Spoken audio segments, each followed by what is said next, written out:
بسم اللہ الرحمن الرحیم نحمده ونصلي على رسوله الكریم اما بعد بسم اللہ الرحمن الرحیم۔ عزیز طلبہ، آج ہم ہدایت النحو سبق نمبر 117 شروع کر رہے ہیں۔ اس سبق میں ہم حروف کی بحث میں تائے تانیث ساکنہ سے متعلق پڑھیں گے اور اس کے بعد انشاءاللہ پھر تنوین سے متعلق پڑھیں گے۔ تو عزیز طلبہ، آتے ہیں کتاب کی طرف۔ سب سے پہلے ہم عبارت پڑھتے ہیں۔ فصل تاء التانیث ساکنۃ تلحق الماضی لتدل على تانیث ما اسند الیہ الفعل نحو ضربت ہند وقد عرفت مواضع وجوب الحاقها واذا لقيها ساکن بعدها وجب تحریکها بالکسر لان الساکن اذا حرک بالکسر نحو قد قامت الصلاة۔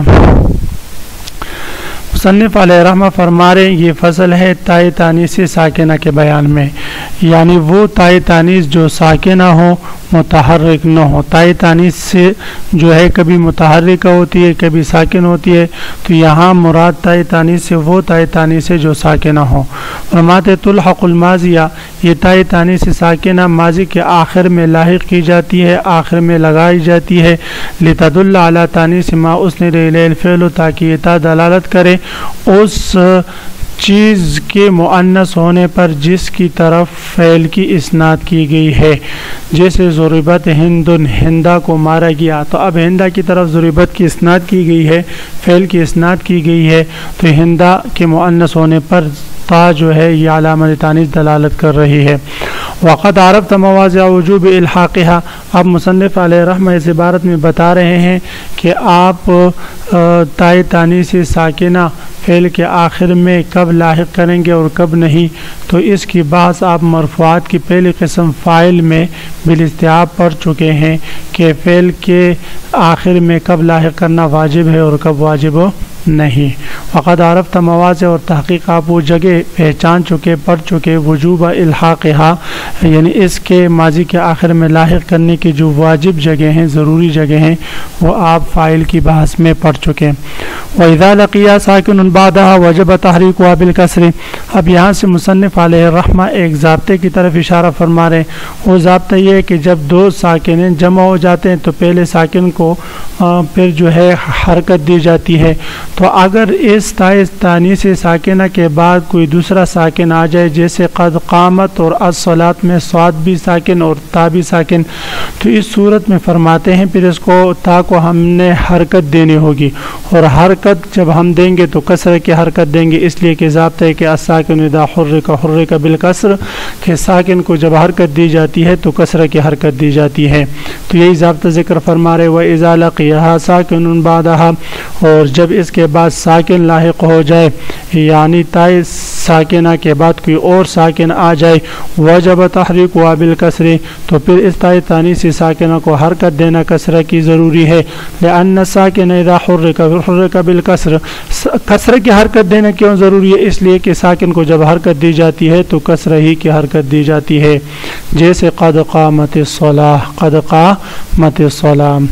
وحرکتها لا توجب رد ما حذف لأجل سکونها، اب یہاں سے مصنف علیہ الرحمہ اسی کے ضمن میں ایک دوسرے ضابطے کی طرف بھی اشارہ فرما رہے ہیں۔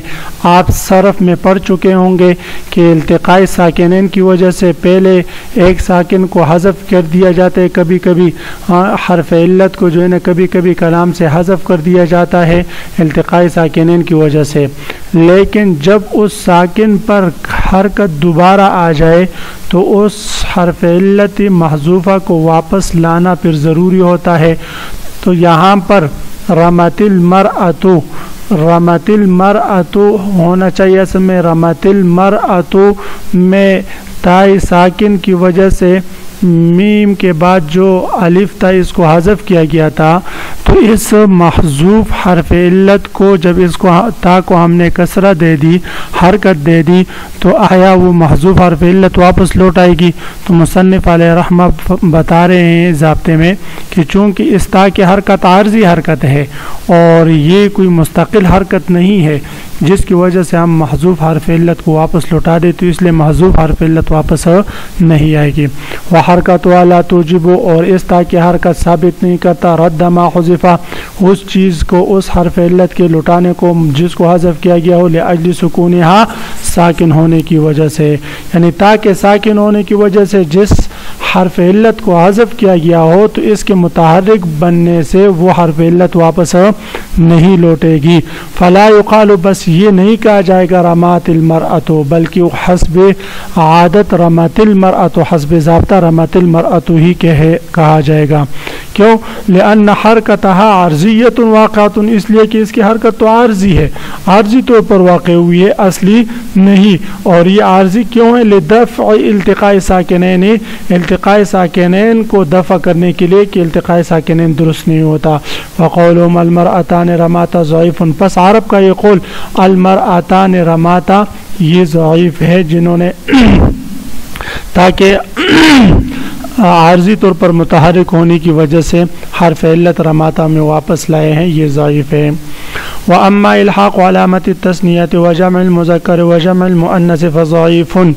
مصنف علیہ رحمہ بتا رہے ہیں کہ فعل کے آخر میں علامت تانیث تا اس لیے لائی جاتی ہے تاکہ یہ اس چیز کے مؤنث ہونے پر دلالت کرے جس کی طرف اس فعل کی نسبت کی گئی ہے۔ تو اب مصنف علیہ رحمہ فرما رہے ہیں وَأَمَّا إِلْحَاقُ عَلَامَةِ التَّثْنِيَةِ، علامت تثنیہ کو ملحق کرنا یا علامت جمع کو ملحق کرنا یا علامت جو ہے جمع مذکر کو یا علامت جمع مؤنث کو فعل کے آخر میں ملحق کرنا باوجود اس میں ظاہر کے موجودگی میں، تو فرماتے فضعیف، یہ ضعیف ہے۔ مثلا قام الزیدان میں الزیدان اس میں مثنی موجود ہے، پھر بھی ہم قامہ، چونکہ یہ ضابطہ ہے کہ اس میں فاعل جب اس میں ظاہر ہو تو فعل ہمیشہ مفرد آتا ہے، تو اب اگر یہاں پر اس میں ظاہر الزیدان الزیدون اور النساء موجود ہے تو اس کے باوجود بھی ہم فعل کے آخر میں علامت تثنیہ یا علامت جمع یا علامت جمع مؤنث کو ذکر کریں تو فرماتے یہ ضعیف ہے، یہ کمزور ہے، یہ قاعدے اور ضابطے کے خلاف ہے۔ بس فعل ہمیشہ ما الزیدان نہیں کہیں گے بلکہ قام الزیدان کہیں گے۔ جی، تو اب عرب والوں نے جو قامہ الزیدان یا قام الزیدون یا قمنا النساء جو کہا ہے تو فرمایا یہ ضعیف ہے، یہ ضعیف ہے اس صورت میں کہ جب ضمائر بھی ذکر کر اور اس میں ظاہر بھی فاعل موجود ہو تو فرماتے ہو بتقدیر الحاق لا تکون ضمائر، اس صورت میں ہم ان کو ضمائر نہیں کہیں گے بلکہ علامات کہیں گے۔ کیا کہیں گے بھائی؟ علامات کہیں گے، اور کہ یہ فاعل کے احوال پر دلالت کرتے ہیں، باقی ضمائر اس کو ہم نہیں کہیں گے۔ واما الحاق علامت التثنیۃ، اور رہی بات ملحق کرنا علامت تثنیہ کا فعل کے آخر میں، وجمع المذکر یا علامت جمع مذکر کا ملحق کرنا، وجمع المؤنث یا علامت جمع مؤنث کا ملحق کرنا فعل کے آخر میں، فضعیف، تو یہ کمزور ہے۔ فلا یقال، بس نہیں کہا جائے گا قام الزیدان وقاموا الزیدون وقمنا النساء، وبتقدیر الحاق، اور ملحق کرنے کی تقدیر میں لا تکون ضمائر، یہ ضمائر نہیں ہوں گے، لئلا یلزم الازمار قبل الذکر، تاکہ ازمار قبل ذکر لازم نہ ہے، بل علامات دالۃ علی احوال الفاعل، بلکہ یہ علامات ہوں گے جو فاعل کے احوال پر دلالت کریں، کتا التانیث، جیسے کہ تا تانیث بھی ایک علامت ہے جو فاعل کے حال پر دلالت کرتی ہے، لا تکون ضمائر، یہ ضمیر شمار نہیں ہوں گے۔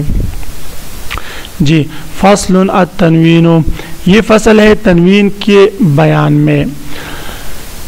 تنوین کی تعریف مصنف علیہ رحمہ فرما رہے نون ساکنۃ تتبع حرکت آخر الکلمۃ، تنوین ایسا نون ساکنہ ہے، تنوین در حقیقت نون ساکنہ ہوتا ہے، تنوین ایسا نون ساکنہ ہے تتبع حرکت آخر الکلمۃ، جو کلمے کے آخری حرکت کے تابع رہتا ہے۔ نون ساکنۃ ایسا نون جو ساکن ہو، تتبع حرکت آخر الکلمۃ ایسا ساکن نون ساکن جو کلمے کے آخری حرکت کے تابع رہے، لا لتاکید الفعل، اور یہ فعل کی تاکید کے لیے نہ ہو، فعل کی تاکید کے لیے نہ ہو. اگر فعل کی تاکید کے لیے کوئی نون ساکن فعل کے آخر میں آئے تو اس کی بحث انشاءاللہ اگلے فصل میں آ رہی ہے. اس کو تاکید خفیفہ یا ثقیلہ کہتے ہیں. اس کی تفصیلی بحث اگلے سبق میں آ رہی ہے.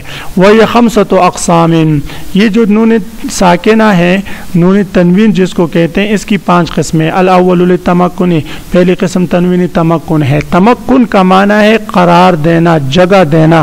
تو اس تنوین کو بھی تنوین تمکن اس لیے کہا جاتا ہے کہ یہ جس اسم پر آتا ہے وہ اسم اپنے اوپر اعراب کو جگہ دیتا ہے. یعنی یہ اسم متمکن پر آتا ہے منصرف پر آتا ہے غیر منصرف پر نہیں آتا.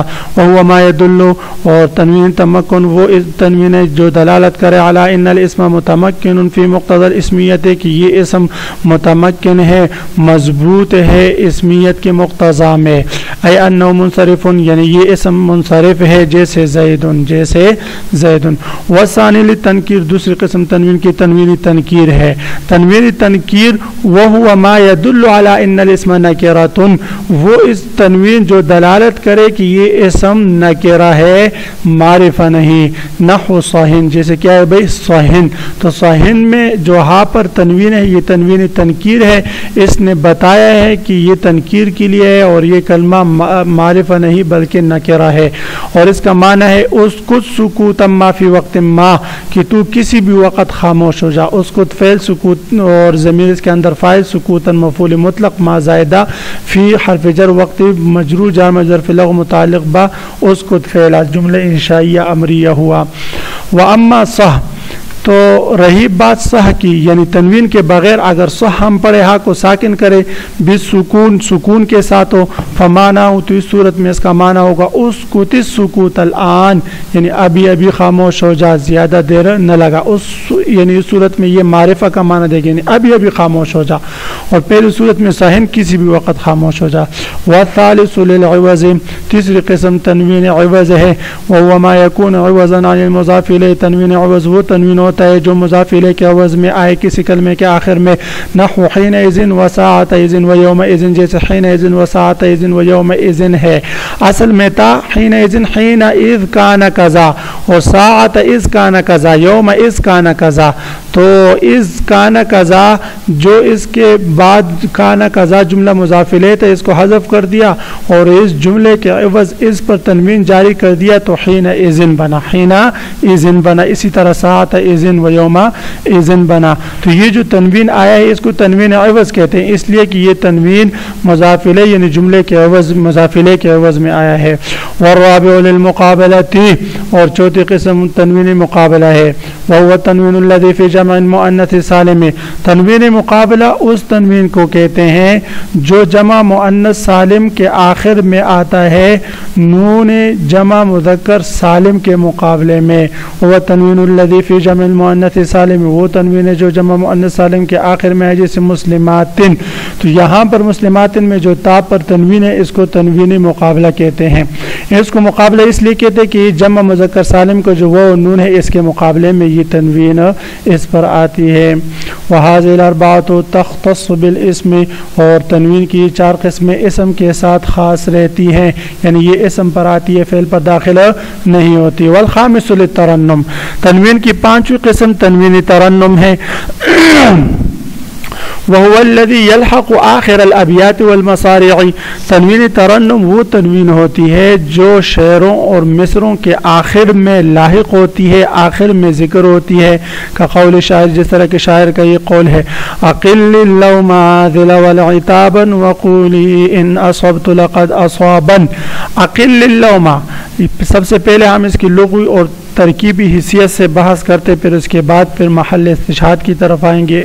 تو فرماتے اقل اللوم قل فعل یا ضمیر اس کے لیے فاعل.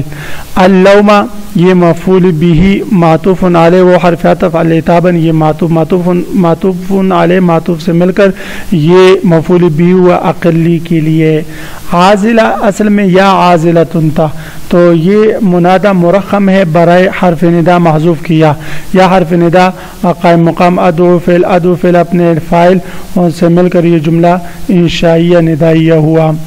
وقولی ان اصبت لقد اصابا قل فعل یا ضمیر متکلم اس کے لیے فاعل، ان اصبت لقد اصابن یہ جملہ اس کے لیے مقول قول ہے، ان حرف شرط، اصبت فعل تو ضمیر اس کے لیے فاعل، فعل اپنے فاعل سے مل کر یہ شرط ہوا، لقد اصابن لام تاکید، قد حرف تحقیق، اصابن یہ فعل اور ضمیر اس کے اندر فاعل، فعل اپنے فاعل سے مل کر یہ جملہ فعلیہ خبریہ ہو کر جزا بنا ان شرطیہ کے لیے، شرط اپنے جزا سے مل کر یہ مقول قول ہوا۔ تو اب یہاں پر محل استشہاد جو ہے عتابن اور اصابن ہے، تو اب یہاں پر دیکھیں کہ اصل میں عتابہ اور اصابہ تھا، لیکن اس کے آخر میں نون ساکن کو لاحق کیا، اس کو نون تنوین ترنم کہتے ہیں۔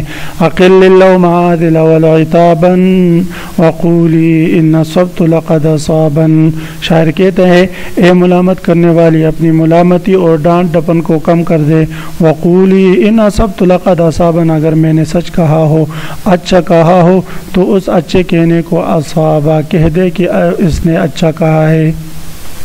وَكَقَوْلِهِ، اور اسی طرح شاعر کا یہ قول یا ابتا علک او عساکن، تو یا ابتا علک او عساکن، یہاں پر عساکن میں جو نون ہے یہ نون تنوین ہے، تو یا حرف ندا، ابتا منادا مضاف، جی علک او عساکن، علک او عساکن اصل میں تھا علک تجد رزقا، عساک تجد رزقا، اللہ حرف مشبہ بالفعل کاف ضمیر اس کے لیے اسم، اور تجد رزقا یہ جملہ محذوف ہے، اس کے لیے خبر واقع ہیں، تو یہ اپنے اسم اور خبر سے مل کر جملہ اسمیہ خبریہ۔ عساکن کی بھی اسی طرح ترکیب ہے، عساکا تجد رزقا، تو بیٹا اپنے باپ سے کہتے اے باپ تو سفر پر جا رہے ہیں، قریب شاید کہ اللہ تعالیٰ تجھے بہت ساری روزی دے دے، اور قریب ہے کہ اللہ تعالیٰ تجھے روزی دے رہے ہیں۔ وقد یحذف، تو یہاں پر محل استشہاد عساکن کے آخر میں جو نون تنوین ہے یہ تنوین ترنم کہلاتا ہے۔ وقد یحذف من العالم اذا كان موصوفا بابن او ابنۃ، آپ فرماتے ہیں کہ عالم پر تنوین آتا ہے، لیکن عالم سے کبھی کبھی تنوین کو حذف کیا جاتا ہے، اور یہ حذف کیوں کیا جاتا ہے، کس وقت کیا جاتا ہے کہ جب عالم ابن یا ابنتن کے ساتھ موصوف بن رہا ہو۔ یاد رکھے کہ عالم جب ابن کے ساتھ آ جائے اور وہ ابن کسی اور عالم کی طرف مضاف ہو تو پھر اس صورت میں عالم اول موصوف ہوتا ہے عالم، اور اس کے بعد ابن اس کے لیے صفت ہوتا ہے، تو ابن اور ابنتن اگر کسی عالم کی صفت بن رہے ہوں تو اس عالم سے تنوین کو حذف کر دیا جاتا ہے۔ وقد یحذف من العالم، اور تحقیق تنوین کو حذف کیا جاتا ہے عالم سے، اذا كان موصوفا بابن او ابنۃ، جب عالم موصوف ہو ابن یا ابنتن سے، مضافا الی عالم آخر، اور مضاف ہو دوسرے عالم کی طرف، نحو جاءنی زید بن عمرو، جیسے اس مثال میں جاءنی آیا میرے پاس زید بن عمرو، عمر کا بیٹا زید، تو اصل میں زیدن تھا، تو یہ موصوف بنا ابن سے، ابن اس کی صفت واقع ہوتی، موصوف صفت، اور ابن مضاف عمر مضاف الیہ، تو اب یہاں پر زید سے تنوین حذف ہوا۔ اسی طرح جاءنی ہند ابنۃ بکر، تو اصل میں ہندن تھا، ہندن موصوف اور ابنۃ اس کے لیے صفت بن رہی ہے، تو اب ہندن عالم موصوف بن رہا ہے ابنۃ سے، اس لیے اس سے تنوین کو حذف کر دیا جاتا ہے۔ عزیز طلبہ، تو آج کے اس سبق میں ہم نے تائی تانیث ساکنہ سے متعلق پڑھا، اور اس کے بعد تنوین کی 5 قسمیں پڑھی، تنوین کی تعریف اور 5 قسمیں پڑھی۔ عزیز طلبہ، کل میں انشاءاللہ آپ حضرات سے اقل اللہ معاذل والعتابا وقولی ان اصبت لقد اصابا کی ترکیب اور ترجمہ اور محل استشہاد سنوں گا، اور یہ آپ بتائیں گے کہ عتابا اور اصابا میں کون سی تنوین ہے اور یہ کس کے آخر میں آتی ہے عام طور پر۔ وآخر دعوانا ان الحمد للہ رب العالمین۔